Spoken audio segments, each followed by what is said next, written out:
Ambition, secret final chapter. Blood. I'm a huge Newgrounds fan. I love digging through the portal, playing quality games for about 3 hours, 56 minutes, and 4.83 seconds each day. My favorite series is the Negotiator series. I loved how the characters looked, and the animations looked even better. Then came the Ambition series, which was brilliantly done. I was sitting at my computer playing some Darkseid 2 one day when suddenly a rock flew through my window. I was kind of pissed, not only because of the broken window. The rock made me die, which made me tear up a bit on Mike Dawson's behalf. I went over to the rock, only to discover that a disc was tied to it. It wasn't broken somehow, and it came with a note attached. The note read, "Why did I break your window? Because the voices made me do it. They told me to spread the word. The bloody word. Filled with blood. Hyper-realistic blood. That's hyper-realistic. And when I say hyper-realistic, I mean that it looked as if your finger would get wet if you touched it. I'd tell you to destroy it, but you're going to play it anyway. Because you're an asshole like that, aren't you? Beware the laugh. Oh God, that laugh. Whenever it plays, there's blood. Lots of blood.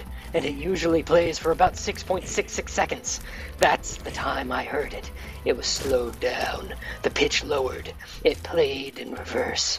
Anyway, just to resist the voices once you do, especially the one they called EE. There's something different about that one. He said that he was a Strange, but it didn't lie. I was too tempted to play it once I saw what was on the disc. It read, Ambition, secret final chapter. I couldn't believe it. I had dreamed of this day. Ambition ended without a proper ending, which made me sad. I had always wanted to see a fitting end to the nuanced and lovable cast of Ambition. I also wanted to know what would really happen to Duke, who was my favorite character. I remember that the last thing that happened in the series was that Yale was being framed once the lawyer character was threatened by Duke, who haunted the player wherever he went with a tire iron.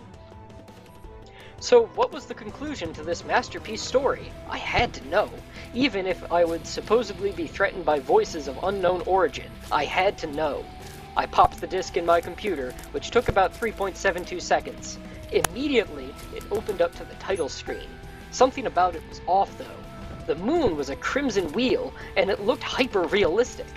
The water was a pool of blood, which also looked hyper-realistic. This really scared me, as I had never seen blood this realistic. Hyper-realistic. The silhouette of the tree was normal, save for the bodies hanging from, with what appeared to be smashed-in skulls. One was very noticeably Yale's. I kind of teared up a bit, because Yale was one of my favorite fictional characters ever. I kind of saw him as a role model. The title screen stayed up for about 14.63452 seconds, with an eerie choice of music. It appeared to be Metal Man's theme from Mega Man 2, but played in reverse. The title was the last thing I noticed, and I wish I had never seen it. It read, Ambition, an interactive murder by EE. It looked like it was scratched into my computer screen, and it was also written in cherry red. That is, if cherries are made of blood. I tried to piece together who this EE was. I couldn't think of who had those initials in the cast of people or characters. Maybe this was a new character that would cause another murder, and then it would lead off into a spin-off series. I was so wrong. So horribly wrong.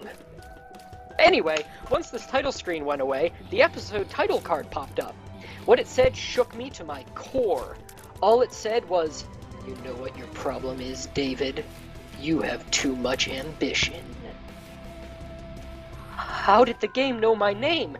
And what did it mean I had too much ambition? It also didn't help calm my nerves that the writing dripped hyper-realistic blood, and I could swear that it was coming off of my screen.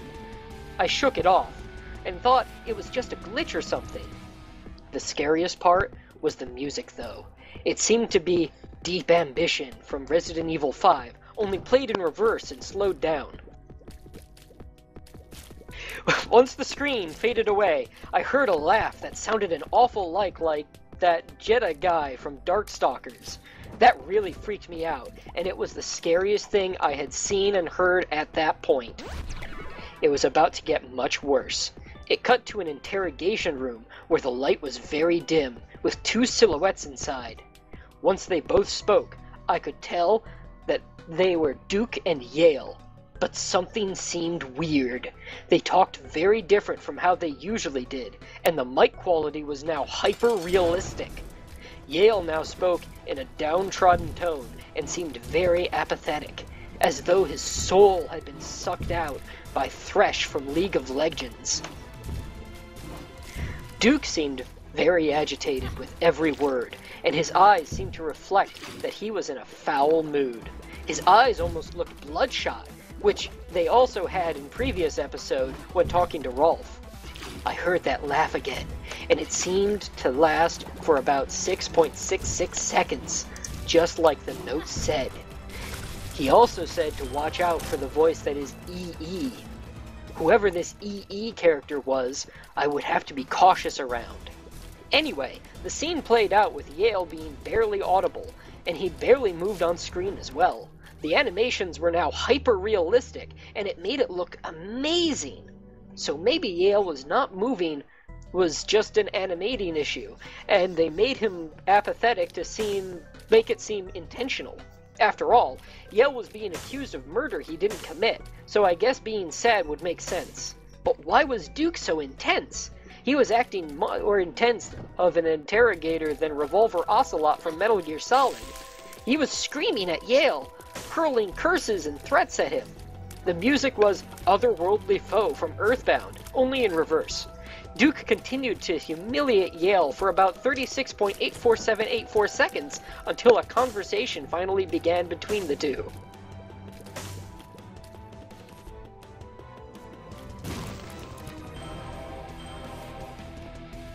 Do we want to have people do the voices for this? Okay, I can do this. Do you want me to be Yale or Duke? I'm sorry. I'm trying my hardest not to laugh.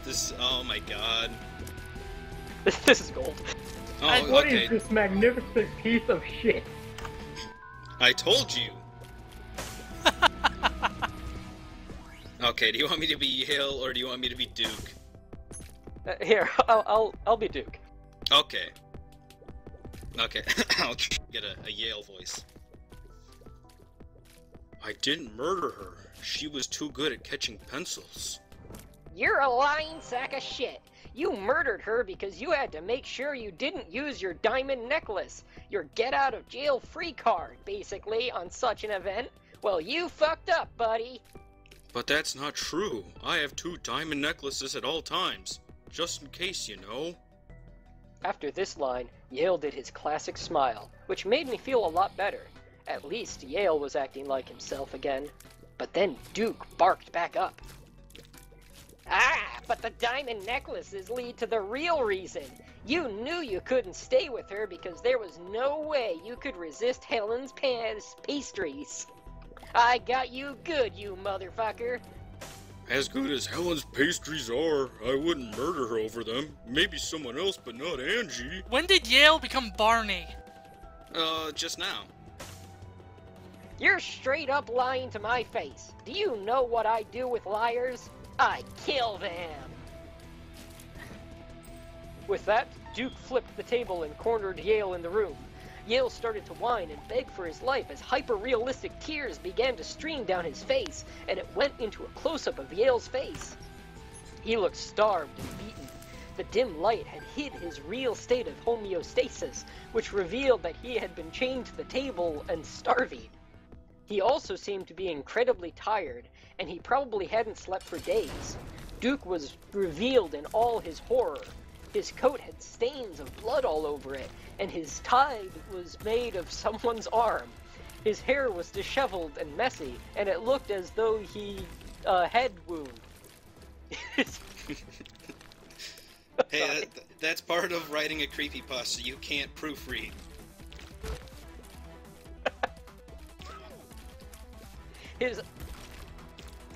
His eyes were worst of it, though. He had these black and red eyes that dripped hyper-realistic blood all over the place. And the black seemed to lead to an abyss of horror. His eyes were red and black in the most horrifying fashion.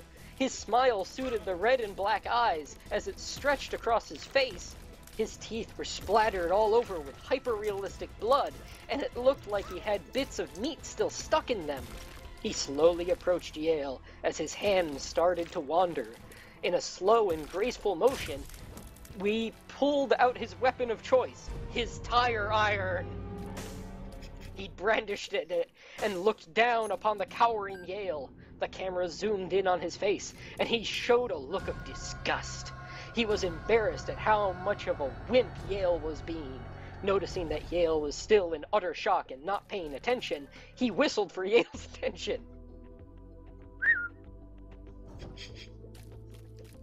It was like his regular whistle, only slowed down and played in reverse. So that would be...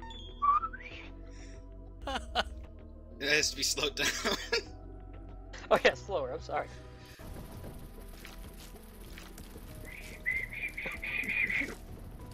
Where was I can't whistle. God damn it. Okay. With that, Yale slowly looked up at Duke. He saw all the horror that was this Duke, which was a sick, twisted version of the original. As Yale looked up, the light in the room turned to a deep sanguine and pointed directly behind Duke. It was like the green light that would appear behind him before, but now it was blood red. That's what the light was all along. It was his beacon of death. But now that he had revealed his demonic identity, it changed to a blood red to suit him. It pointed behind him, and the camera went to a POV from Yale's perspective. Duke stood there, foreboding, with those red and black eyes.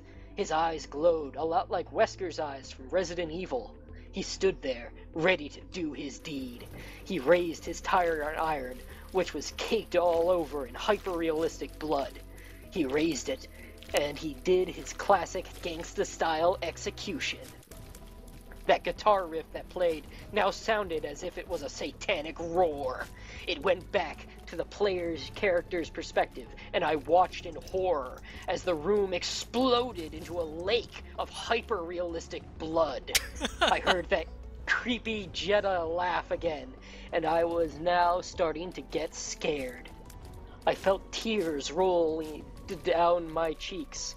How could he have killed Yale? I then heard the Arsenal Gear theme from Metal Gear Solid 2 start to play, although, much like everything else, only played in reverse. Duke then pried himself from his lifeless victim, and he had the most sickening smile I had ever seen. Those hyper-realistic teeth were horrifying. He then noticed the player character, and I damn near pissed myself. He looked right at me, not the character, me! With those red and black eyes. He slowly trudged to the door, to the room, and I had never felt such fear. But, to my surprise, the screen just faded to black. The screen stayed black for about 5.467 seconds until a message popped up saying, "I see you." It was a miracle at this point that my bladder hadn't crumbled under the terror.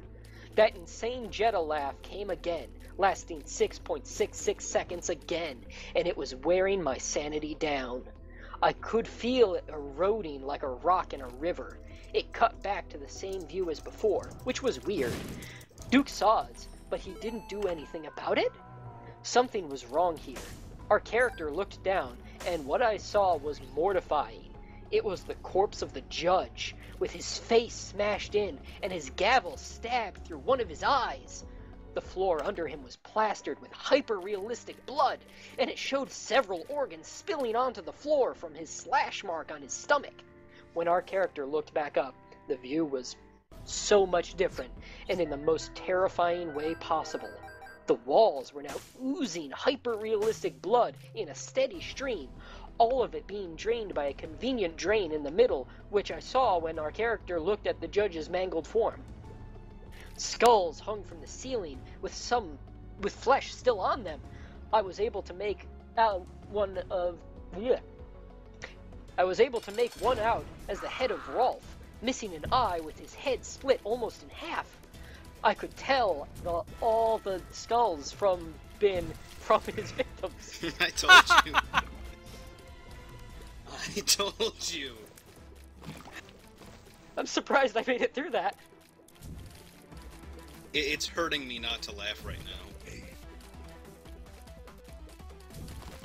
This is why I have myself on push to talk. I cannot have myself laughing like a complete jackass for no reason. I could tell all of the skulls had been from his victims, bearing similar injuries that were telling of blunt force trauma, one that would result from a tire iron. I almost vomited at this point. I almost shut off the game, but I had to get to the bottom of this. What sick, demented person would do this? The place was starting to look like Alcatraz in Mob of the Dead. Our character watched as Duke interrogated another man, who was silhouetted as well. Once he spoke, I knew it was Ted. I couldn't believe what I was seeing. I knew Ted was going to suffer the same fate as Yale. I watched on in horror, as pretty much the same scene played out as with Yale. This one had different music though. Probably the most haunting melody I've ever heard to this day. It was the glorious town theme from King's Quest V, but slowed and played in reverse. It sounded like a demented carnival. I can't do it anymore. Jesus Christ. Demented fucking carnival. I can't take my own fucking writing anymore. Oh, okay, I'm good. Oh. I started to cry as I saw Duke flip the table, which meant the same grisly scene was about to play out. Ted started to cry tears of blood as he, too, begged for his life. This demonic form of Duke was far from showing any mercy. But then Ted pulled off his coat and revealed he had explosives tied to him. The classic antics of Ted would save the day. He even said that he would blow us all to hell, which made me roar with excitement. He activated the explosive, and the whole place was blown to hell indeed. The screen went white once he detonated for about 7.4526 seconds. I found it odd and twisted ending, but at least that was it. Or so I thought. The screen went back to the scene. It turned out Ted had literally blown us all the way to hell. At least, it looked like hell. It looked like Scorpion's lair from Mortal Kombat, complete with hyper-realistic lava. Duke lay on the ground, only to get up as if nothing had happened to him. He was covered in Ted's gore, which he seemed to take much pleasure in. Another message appeared me with a demented smile on his face. Why don't any last longer than 20 minutes? Let's see about you. With that, I shut off the game. I could handle this anymore. The game was horrific, and the last thing I'll ever have seen in the Abeshin series will be those demonic red and black eyes. The game wouldn't close and my computer wouldn't turn off, so I pulled the plug as fast as possible. The message had warned me about all of this, and I didn't listen. But one thing from it had yet to come true. He said the voices would berate me. Was that part to come? I just kind of sat in silence for a couple minutes, comprehending what I had just witnessed. I felt my mind warp at my own thoughts, and I just decided to get some sleep. This would be my secret, and no one would ever have to hear about this awful depiction of my favorite characters. Then, I started to hear what sounded like whispering. Were these the prophesized voices? One sounded a lot like Yale's, and it seemed to be in utter agony. He kept asking for help, and he sounded like he was choking on something. He also kept telling me to watch out for EE. That was another unsolved part of this. Who was this EE I had yet to meet? How could they be more terrifying than this version of Duke? Maybe I should be glad I would never have to see that. The voices continued to haunt me, and sleep was near superhuman feat. When trying to toil with those voices, they kept saying things like, "You can't sleep yet," and "This is what he wants," and more, warning me about this EE. The last thing I heard before I fell to sleep was Bridget saying, "Help, help, help, help, help, help, help, help, help, help, help, help, help." I then slipped away into my gift from Hypnos with open arms. You had to bring Cthulhu into this, didn't you? Oh, yes, I did. But I guess Hypnos was joined by his brother Thanatos today, because this dream was the worst idea I had ever had. Just remembering that I referred just sleeping like this. Jesus Christ, me. You are a special bastard. Oh, I know. I told you I know how to get into the mind of a creepypasta writer. I started thinking about that saying, early to bed, early to rise, before my eyes sealed. But in this case, I guess it was early to bed, early to die.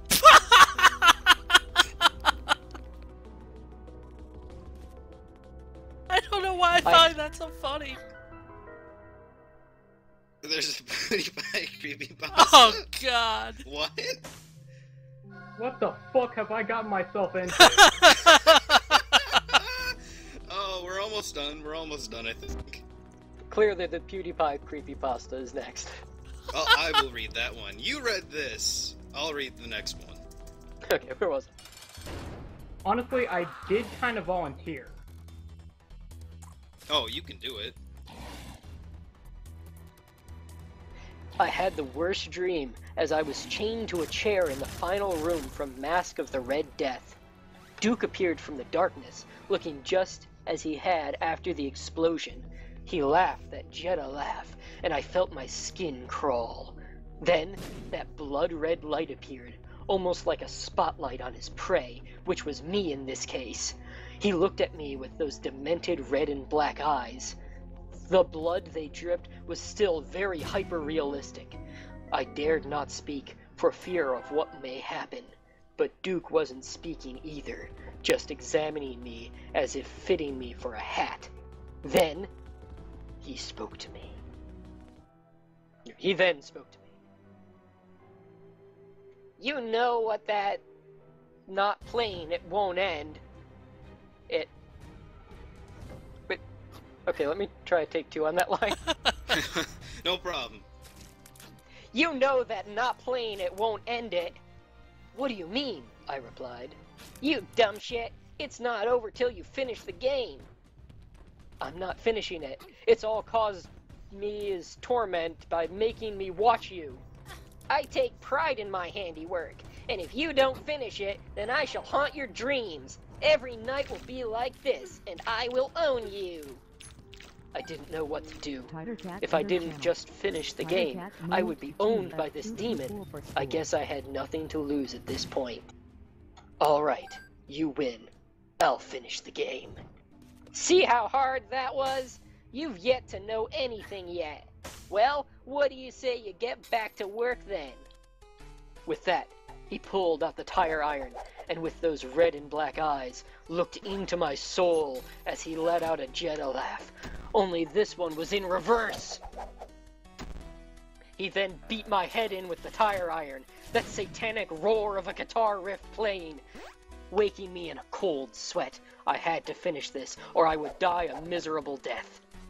I turned my computer back on, and it just carried on from right where I stopped. I didn't do anything. I just hit the start button. Duke lumbered over to me, very reminiscent to my dream. The music was the Deep Ambition again, in reverse as well. Then Duke began to explain this whole thing. Good to see you again, bud. Get a good night's sleep? I already know the answer to that question. You've no doubt heard the warnings about this EE character. I know that you think you haven't found them yet, but you have. It's me. I am EE. EE stands for Ecould E-Barked, which is my name. It's Duke Crabtree backwards. Clever. Horror. I am a demon who visited Michael Gibson in his sleep and made him make this final chapter. This is how the series ends. It ends where I, Ecould, bash in everyone's skull and drag them to hell. I love the sight of hyper-realistic blood. It's what fuels me. I think my Duke voice is slipping. It's almost over. No more Duke after this, pretty much. It feels me good. One more line after this paragraph of Duke. That light that follows me is the true source of my power, and it allowed me to possess this human, the one called Duke. That guitar riff you hear is my true name heard by human ears. Well, it's time to end this. With that, Ecould brought down the tire iron on the player character's head, covering the screen in hyper-realistic blood as the Jedalaf played in reverse again, and slowed down with a lower pitch. The guitar riff played, now knowing why it sounded so satanic. I couldn't comprehend what I had just heard. Duke had been possessed by this demon and turned into EE, and EE slaughtered everyone in the Ambition universe and brought them to hell. Now he can play the Ambition cast for the rest of eternity. This is how my favorite series ended, with all of them being brutally murdered so that they could be tortured for all time in hell. I couldn't help it anymore. I puked buckets full of my last meal all over the floor. This was the most sickening thing I had ever seen. But as I looked back up at my screen, I saw static, and it then blasted out of my speakers, nearly causing ear damage. It played for about 26.4572 seconds, till it cut to the most terrifying thing I had ever seen, even more so than anything previously mentioned. It was a picture of Ted, hanging from the gallows, with no eyes, hyper-realistic blood gushing out of them. His skin had many stitches, resembling Frankenstein's monster. The walls behind him were dark and made of solid blood. The music was the most horrifying sound ever made by man. I don't even think it was made by man. It was Ted's rendition of Amazing Grace, only in reverse, slowed down and hyper-realistic. There was text on the screen under Ted, but I had no time to read it. I was too distracted by the feel of breath on my neck. And I heard the Jeddah laugh one last time. Only this time, completely inhuman. There has never been a sound more terrifying than that last one. After that, the backwards version of Deep Ambition started playing. I then noticed that the Jeddah laugh sounded way too clear, almost hyper-realistic. I asked out loud with a rhetorical question. Why did you do this? What I got for an answer was the last thing I ever heard. Because I'm a terrorist! And scene. Whew. That was magic. Well, you see, it was only the last thing I ever heard because he made me deaf. I survived. I think That's how I wrote the story. I think the only thing spookier than that is my Isaac playing. I have to live with the knowledge knowing that I wrote that. I haven't even been paying attention to anything because I was so enraptured by this story. Oh, wow. That took 3 hours to write. I sat up one morning for 3 hours writing that.